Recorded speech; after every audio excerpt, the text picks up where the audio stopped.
रहीमन पानी राखिए, बिन पानी सब सुन, पानी गए ना उबरे, मोती मानस चून।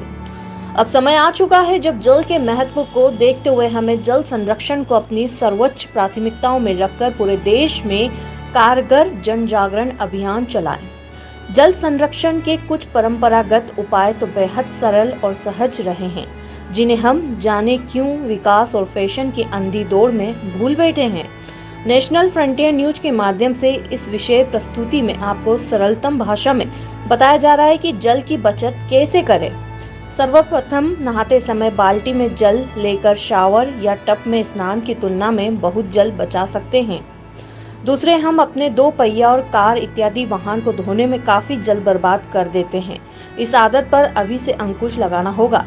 रसोई में भी गृहिणियां जल की बचत ठीक उसी तरह करें जिस तरह से रुपए की पैसों की बचत करती है। जल भी अनमोल ही है।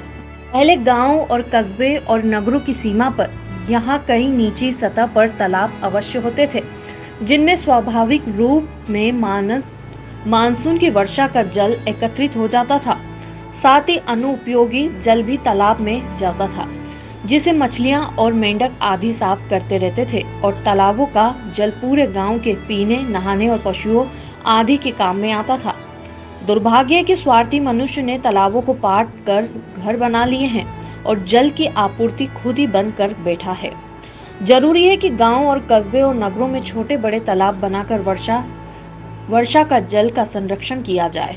उपयोग में लाए गए जल को फिर से उपयोग में लाने के लिए नगरों और महानगरों में घरों की नालियों के पानी को गड्ढे बनाकर एकत्र किया जाए और पेड़ पौधों की सिंचाई के काम में लिया जाए तो साफ पेयजल की बचत अवश्य की जा सकती है। ठीक इसी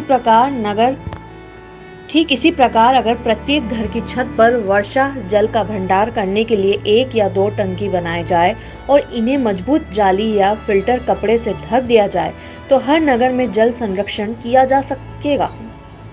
घरों और मोहल्लों और सार्वजनिक पार्कों, स्कूल और अस्पताल, दुकानों, मंदिरों आदि में लगी नल की टोटियां खुली या टूटी रहती है। अनजाने ही प्रतिदिन हजारों लीटर जल बेकार हो जाता है।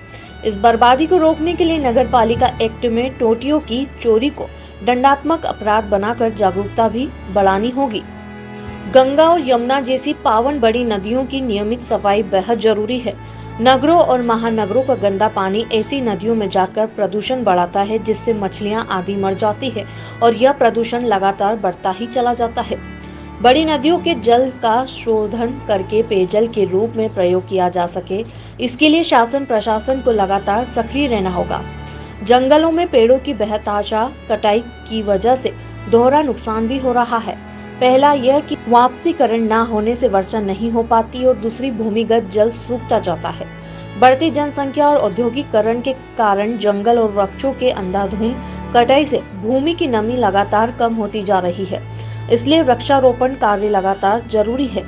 पानी का दुरुपयोग हर स्तर पर कानून के द्वारा प्रचार माध्यमों से कारगर प्रचार करके और विद्यालय में पर्यावरण की ही तरह जल संरक्षण विषय को अनिवार्य रूप से पढ़ाकर रोका जाना बेहद जरूरी है। अब समय आ गया है कि केंद्रीय और राज्यों की सरकारें जल संरक्षण को अनिवार्य विषय बनाकर प्राथमिकता से लेकर उच्च स्तर तक नई पीढ़ी को पढ़ाने का कानून बनाएं। निश्चय जल संरक्षण आज के विषय समाज की सर्वोपरि चिंता होनी चाहिए, चूँकि उदार प्रकृति हमें निरंतर वायु, जल, प्रकाश आदि का उपहार देकर उपकृत करती रहती है। लेकिन स्वार्थी आदमी सब कुछ भूलकर प्रकृति के नैसर्गिक संतुलन को ही बिगाड़ने पर तुला हुआ है। आखिर में हम अपने दर्शकों से अपील करते हैं कि जल ही जीवन है। अगर जल जो ना होता तो ये जग जाता जल। जल है तो कल है, जल का सदुपयोग करें। Bureau report, Indore.